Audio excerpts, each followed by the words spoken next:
video, magkakaroon tayo ng bisita. And ipagluluto niya ako dito siya kakain for lunch. And yes, if you wanna know who's my visitor for today, just keep on watching up until the end. And if you haven't subscribed yet, please click on the subscribe button.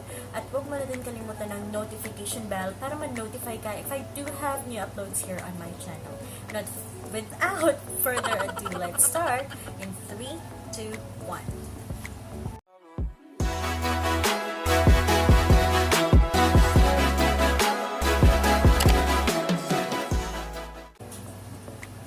So, ayun nga, magkakaroon tayo ng bisita today.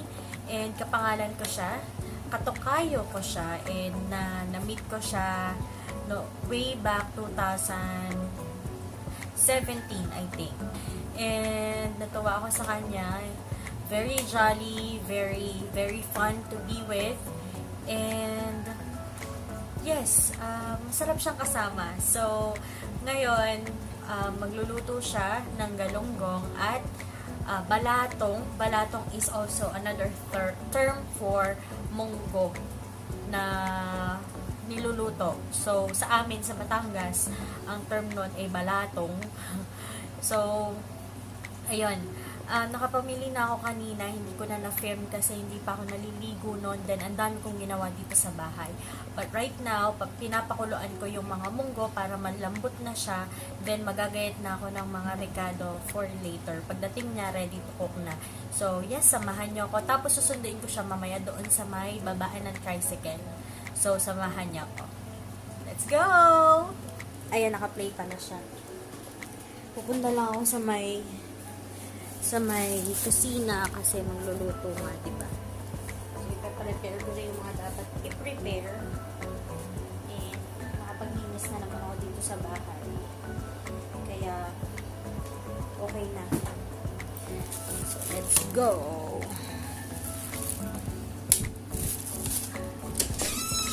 Hello!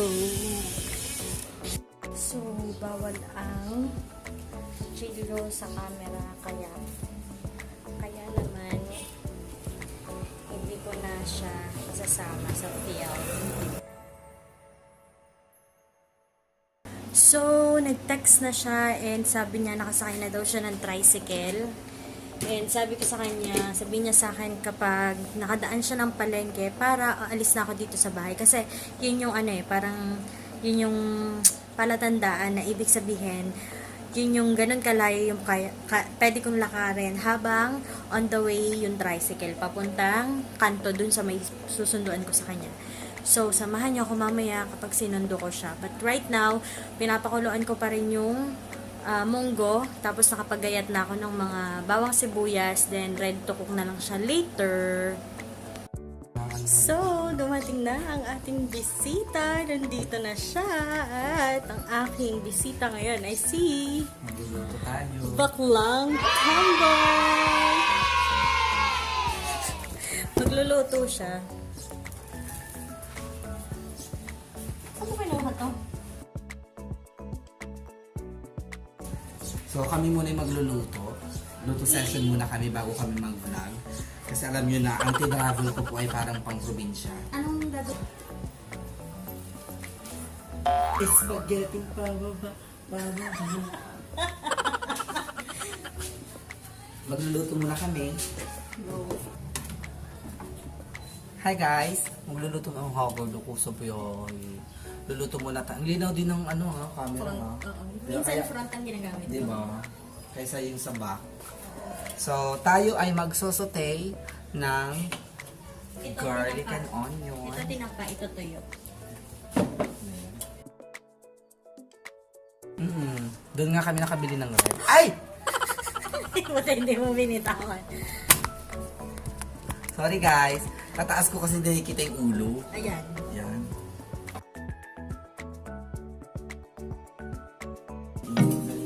Baby, wag ka nang mag-alinlangan pa. Feeling ko nasa Baguio.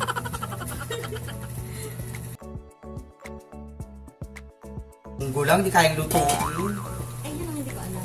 Kumarima. So, vlog 101. ang aming pagluluto ng mongo.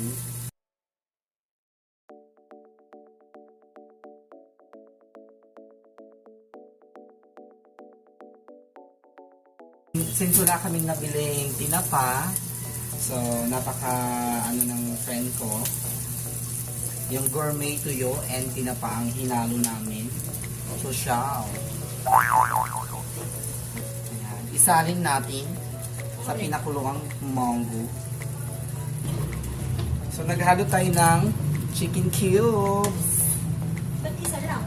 Siyempre kailangan mo ng tansyahin, di ba? Dalawa. Ano? Para mas malas. Ang gusto ko sa manggo, anong gusto mo manggo? Malafot or malabo? Hindi ko bet ang malafot. Malapot gusto mo, di ba? Ang gusto ko malabnaw. Yung malapot kasi wala na sa sabaw na kay Gaga. Meron pa din naman. Pero hindi siya yung sabaw talaga. So, na-delay ang uwi ko, kaya nakipagkita muna ako sa aking friend.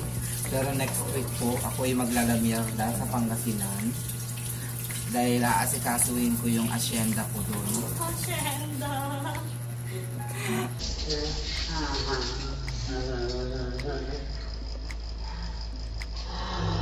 Alam mo yan, friend.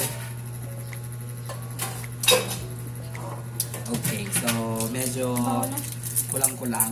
Sabi ko sa'yo.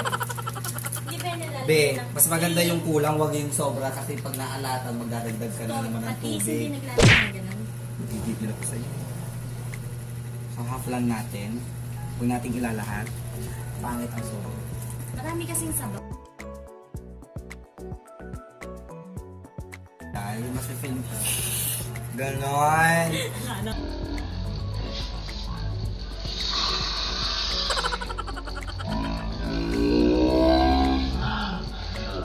Okay ba yan?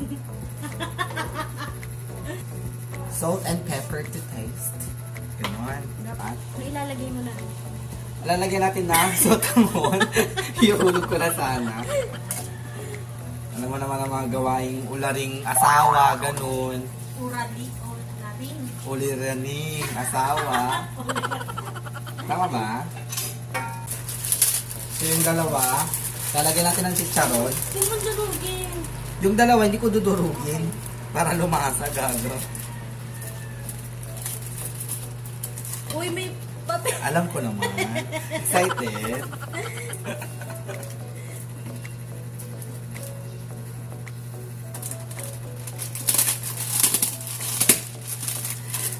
Crack lang natin. Kasi gusto ni Leverick aka Pigaw na. Ay, Leverick Pigaw aka Amberg. Gusto niya ng buo. Para malasahan niya ng buong buo. Kasi kakrak ko lang.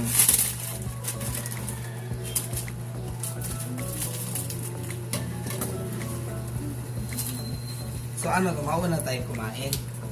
Hindi, O, antayin pagdating na natin. si Byron. Nagprito ka na ba? Ay, Diyos ko, hindi ba Pero hindi nagprito? masarap ang isda pag hindi bagong luto. Ay, ganun ba yun? Ay. So, ito na, lumapot siya dahil sa sotanghon.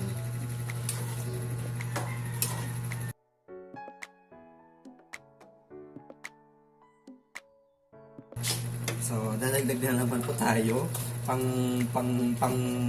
masang Nor cubes. So, ilalagay na po natin ang mga dahon-dahon. Ito yung ginagawa ni Leverick Pigaw na panghilot sa kanyang ito. Drop na. Ayun na. Pipirito na tayo. Sa tayo magpipirito. Doon, dito pa rin.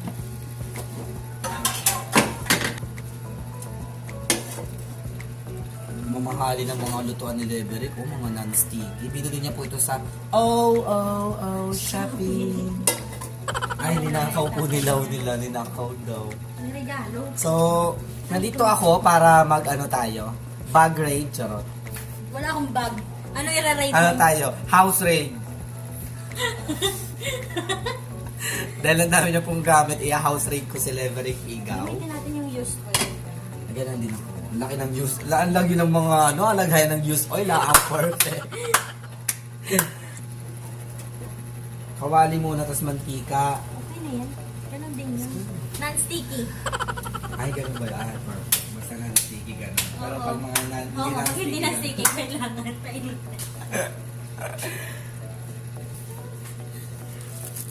May nakita ako dun sa bag niya. Tingnan nyo. So, ayan. Kumukuha siya ng pera. Tapos, pagtingin ko sa bag niya, ano yan? Saan galing yung tissue na yan? Ha? Sa mga hindi na po nagagamit sa opisina. Ayan. Nakikita nyo? Ayan. Yun na kita yung pantululi ko. Ay, naku. Nakabukas yan. Ano to? Dolphin.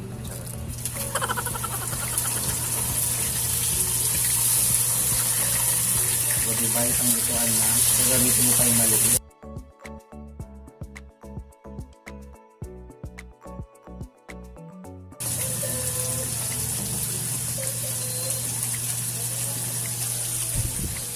So, update na lang mamaya pagkakain na. Ano sabi mo? Maingit yung aso ko, si Pongpong ko. Ito si Pepper, oh. Hindi dila-dila pa. Bago ba na naman? So, kakain na kami ng niluto. Kaya na tayo, guys. So, patay shotom ako. Kailangan ko ng marami, guys. May bato pa. Pinalagyan ko ng kanin yung baso. Kailangan hindi yan nakaka-lason.